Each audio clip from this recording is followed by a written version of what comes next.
आप सभी को भगवान हनुमान जी के जन्मोत्सव की बहुत बहुत शुभकामनाएं। हनुमान जी की कृपा सदैव आप और आपके समस्त परिवार पर बनी रहे। दोस्तों 12 अप्रैल 2025 शनिवार को भगवान हनुमान जी का जन्मोत्सव है।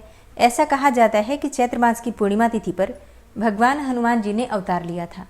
तो प्रत्येक वर्ष चैत्र मास की पूर्णिमा तिथि पर भगवान हनुमान जी का जन्मोत्सव मनाते हैं, जन्मदिन मनाते हैं। अब ये दिन वैसे तो सबके लिए बहुत खास है, क्योंकि हनुमान जी की पूजा करने से किसी भी प्रकार की परेशानी हो आपकी दूर हो जाती है, कोई भी संकट हो आपके ऊपर समाप्त हो जाता है। इसलिए हनुमान जी का जो दिन होता है, जन्म दिवस का दिन, ये बहुत विशेष है। तो वैसे तो चैत्र मास की पूर्णिमा पर हनुमान जी के जन्मदिन पर किसी भी प्रकार की अगर आप पूजा कर लेते हैं, मतलब थोड़ी सी भी पूजा कर लेते हैं, तो भी हनुमान जी की कृपा से आपके जीवन की परेशानियां समाप्त हो जाती हैं। लेकिन अगर आप किसी बहुत बड़े संकट में हैं, कोई बहुत बड़ी परेशानी आपकी है, ऐसे में आपको आज के दिन कुछ न कुछ विशेष उपाय अवश्य करना चाहिए। इससे आपके जीवन की परेशानियां तो दूर होती ही हैं, हनुमान जी की कृपा भी प्राप्त हो जाती है और फिर हमेशा के लिए आपके जीवन में हनुमान जी की कृपा बनी रहती है। तो आज की वीडियो में मैं आपसे शेयर करने वाली हूँ कि हनुमान जी की पूजा हनुमान जी के जन्मोत्सव पर चैत्र मास की पूर्णिमा पर आपको किस प्रकार से करना है और आज के दिन आपको कौन सा उपाय करना है जिससे कि आपके जीवन की समस्त परेशानियां दूर हो और कोई भी कामना हो आपकी हनुमान जी की कृपा से पूर्ण हो। इसके लिए आज विशेष क्या करना है। चैत्र पूर्णिमा पर हनुमान जी की पूजा से संबंधित संपूर्ण जानकारी आपको आज की वीडियो में शेयर करूंगी।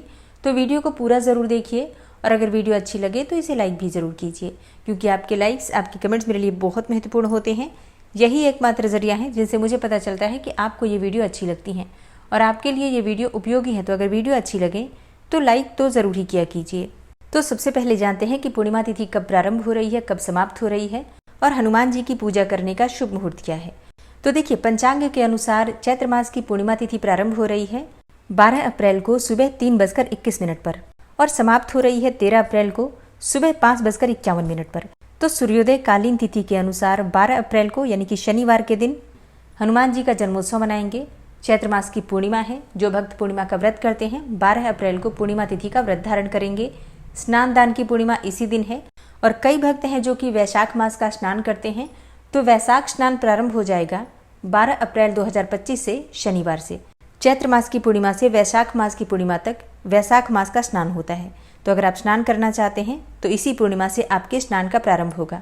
वैशाख मास का स्नान किस प्रकार से करना है, दान कैसे देना है, व्रत किस प्रकार से धारण करना है और इस महीने में कौन कौन से नियम आप ले सकते हैं, संपूर्ण जानकारी आपको आने वाली वीडियो में मिल जाएगी। तो आने वाली वीडियो जरूर देख लीजिए। और अब जानते हैं हनुमान जन्मोत्सव के पूजा विधि के बारे में और शुभ मुहूर्त के बारे में। देखिए, पंचांग के अनुसार पूरे 57 साल के बाद पंचग्रही योग में हनुमान जी का प्राकट्य उत्सव मनाया जाएगा। इस बार हस्त नक्षत्र में पंचग्रही योग बन रहा है मीन राशि में। मीन राशि के स्वामी बृहस्पति हैं और बृहस्पति का गोचर हो रहा है वृषभ राशि में, जो कि शुक्र की राशि है, और शुक्र स्वयं मीन राशि में है, जो कि बृहस्पति की राशि है। मीन राशि में सूर्य, शनि और राहु की त्रियुति भी है और शुक्र और बुध का संयोग भी है। तो ये धार्मिक और आध्यात्मिक उन्नति के लिए बेहद शुभ है। मतलब मीन राशि में इतने सारे ग्रहों का होना, 5-5 ग्रहों का होना अपने आप में एक दुर्लभ और शुभ संयोग है। इस समय में हनुमान जी की पूजा करने से आध्यात्मिक ऊर्जा में वृद्धि होगी और किसी भी प्रकार की परेशानी हो आपको, शीघ्र ही आपको परेशानियों से मुक्ति मिल जाएगी। 12 अप्रैल को पूर्णिमा के दिन सूर्योदय काल का समय रहेगा सुबह 5:59 पर और सूर्यास्त का समय होगा शाम को 6:45 पर। पूर्णिमा के दिन ब्रह्म मुहूर्त में स्नान करना चाहिए। तो ब्रह्म मुहूर्त रहेगा सुबह 4:29 से 5:14 तक। इस समय में आप स्नान दान इत्यादि कार्य कर सकते हैं। इस दिन अभिजीत मुहूर्त का समय आपको प्राप्त हो रहा है दोपहर में 12:02 से 12:52 तक और अमृत काल का समय होगा सुबह 11:23 से दोपहर में 1:11 तक। ये शुभ मुहूर्त है। इन समय में आप कोई भी पूजा आराधना कर सकते हैं, स्नान दान कर सकते हैं, जैसी भी आपकी समय की उपलब्धता हो, जो भी समय आपके अनुकूल हो, उस समय आप पूजा कर सकते हैं। अब बात करें हनुमान जी की पूजा का विशेष मुहूर्त क्या है। तो देखिए, शाम को संध्या काल में जो गोधूली मुहूर्त होता है, उस समय हनुमान जी की पूजा करना सबसे श्रेष्ठ माना जाता है। ऐसा कहा जाता है कि हनुमान जी की पूजा सूर्यास्त के बाद करने से अधिक लाभ प्राप्त होता है। तो शाम को जो गोधूली वेला का मुहूर्त है वो है शाम को 6:45 से शाम को 7:06 तक।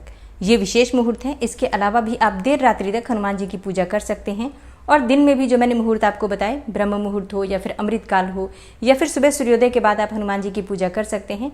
क्योंकि चैत्र मास की पूर्णिमा है और हनुमान जी का जन्मोत्सव है, तो सबसे शुभ दिन है। आप किसी भी समय भगवान की आराधना कर सकते हैं, कोई दिक्कत नहीं है। तो हनुमान जी की पूजा के लिए और चैत्र पूर्णिमा के लिए आपको प्रातःकाल जल्दी उठना है। सुबह सूर्योदय से पहले जरूर उठ जाइए। वैसे ब्रह्म मुहूर्त में उठते हैं तो ज़्यादा श्रेष्ठ होगा। उठकर नित्य कर्मों से निवृत्त हो जाइए, फिर स्नान कर लीजिए, साफ स्वच्छ वस्त्र धारण कर लीजिए। आज हनुमान जी का जन्मोत्सव भी है और चैत्र मास की पूर्णिमा भी है। विशेषकर ध्यान रखिए, शुभ रंगों के वस्त्र धारण कीजिए। हनुमान जी का प्रिय रंग है लाल रंग, तो लाल रंग के वस्त्र धारण कर लीजिए। इसके बाद सबसे पहले भगवान सूर्यदेव को जल दीजिए। सूर्यदेव की पूजा करने से हनुमान जी प्रसन्न हो जाते हैं, क्योंकि हनुमान जी के गुरु हैं सूर्यदेव। तो इसके लिए तांबे के पात्र में आपको थोड़ा सा हल्दी, थोड़ा सा कुमकुम, थोड़ा अक्षत और लाल पुष्प डालकर हनुमान जी और सूर्यदेव दोनों का ध्यान करते हुए जल अर्पित करना है। सूर्यदेव को जल देते समय आपको मंत्र जप करना है, ओम घृणी सूर्याय नमः। इस मंत्र के द्वारा सूर्यदेव को जल दीजिए, फिर 3 बार परिक्रमा कर लीजिए। अब अगर आपकी कोई विशेष मनोकामना है तो पहला उपाय आपको करना है, भगवान सूर्यदेव के सामने हनुमान चालीसा का पाठ आपको करना है। पहले जल दे दीजिए और इसके बाद सूर्यदेव के दर्शन करते हुए, सूर्यदेव को देखते हुए हनुमान चालीसा का पाठ आपको करना है। हनुमान चालीसा का पाठ आपको एक ही बार करना है और इसके बाद भगवान सूर्यदेव के सामने आपको प्रार्थना करना है, अपने मन की कामना कहनी है और सूर्यदेव से अपनी कामना को पूर्ण करने के लिए प्रार्थना कीजिए। ऐसा कहा जाता है, मतलब ये शास्त्रों में वर्णित है कि सूर्यदेव ने हनुमान जी को ये वरदान दिया था कि जो भी भक्त सूर्यदेव की पूजा करने के बाद हनुमान जी के मंत्रों का जप करेंगे, उनकी कामना भगवान सूर्यदेव जल्दी ही पूरी करेंगे और निश्चित पूर्ण करेंगे। तो इसलिए पहला उपाय आपका है सूर्यदेव को जल देने के बाद हनुमान चालीसा का पाठ करना। इसके बाद आप अपने घर के मंदिर में आ जाइए, विधि विधान से सभी देवी देवताओं की पूजा कर लीजिए। इसके बाद अगर आपके घर के मंदिर में श्री रामचरितमानस है या फिर राम दरबार का चित्र है तो आप वहां बैठकर हनुमान जी का ध्यान कीजिए।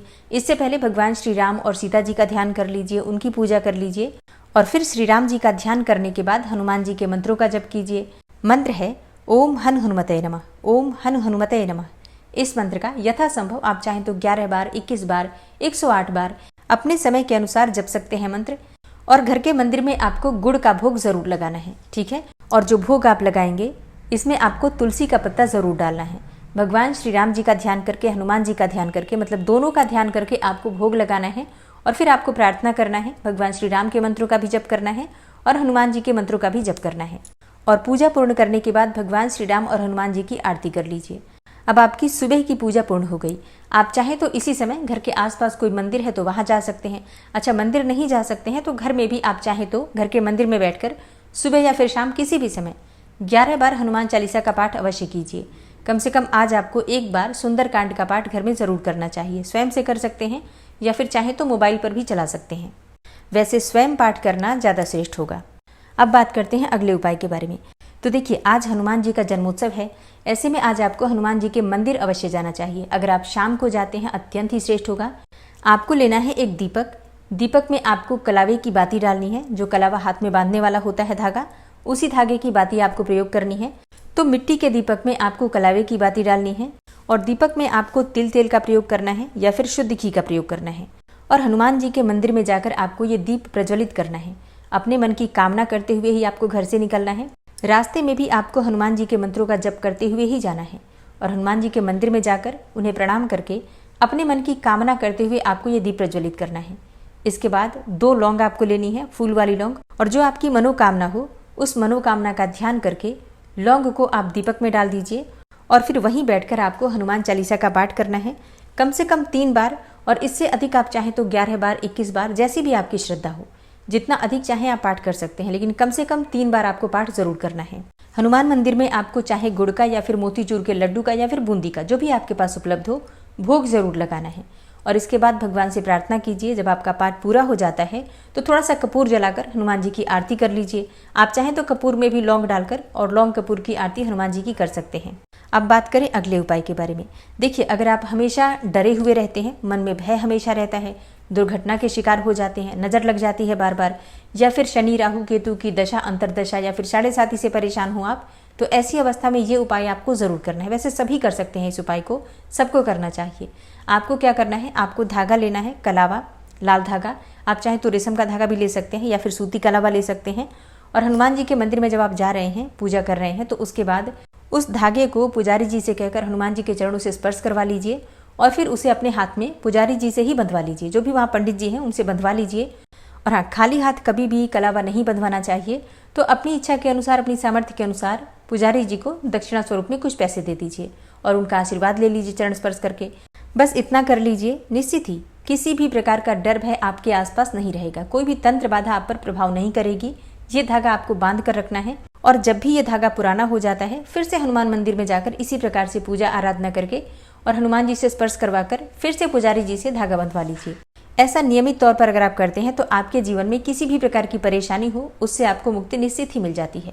अब अगला उपाय आपको क्या करना है, देखिए आपको लेना है थोड़ा सा सिंदूर। घर से लेकर ही जाइए सिंदूर, पीला सिंदूर जो हनुमान जी का होता है वो लेकर जाइए और पुजारी जी से कहकर हनुमान जी के चरणों से स्पर्श करवा लीजिए।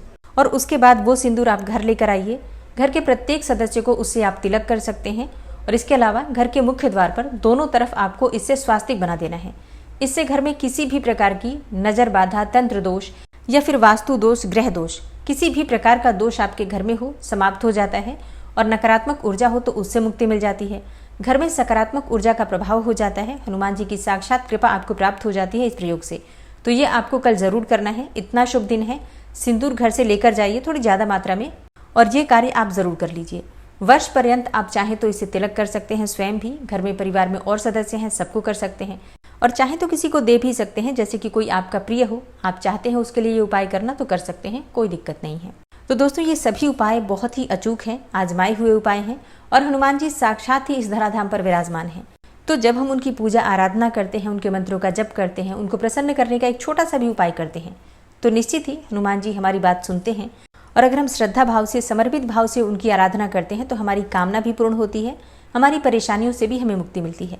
तो ये उपाय आप सभी को करना है। रोग हो, बीमारी हो, कोई संकट हो, कोई बाधा हो, किसी भी प्रकार की परेशानी हो, उससे आपको निश्चित ही मुक्ति मिल जाती है। इतना शुभ दिन है। इस शुभ दिन को आप जितना अधिक चाहें प्रयोग कर सकते हैं अपनी शुभता के लिए। तो आप सभी को फिर से एक बार हनुमान जन्मोत्सव की बहुत बहुत शुभकामनाएं। भगवान हनुमान जी की कृपा सदैव हम सभी पर बनी रहे। उम्मीद करती हूँ ये वीडियो आपके लिए उपयोगी होगी। अगर वीडियो अच्छी लगी हो तो लाइक तो जरूर ही किया कीजिए, अगर संभव हो तो शेयर भी किया कीजिए। और हाँ, अगर आप चैनल पर पहली बार आए हैं, अभी तक आपने चैनल को सब्सक्राइब नहीं किया है, तो आज की वीडियो अगर आपको अच्छी लगे तो चैनल को सब्सक्राइब कर लीजिए और बेल आइकन को जरूर प्रेस कर लीजिए। इससे ये होगा कि इस चैनल पर जो नई वीडियो अपलोड होंगी उनकी नोटिफिकेशन आपको सही समय पर प्राप्त होगी। मिलती हूँ मैं आपसे अगली वीडियो में, तब तक के लिए जय श्री राधे।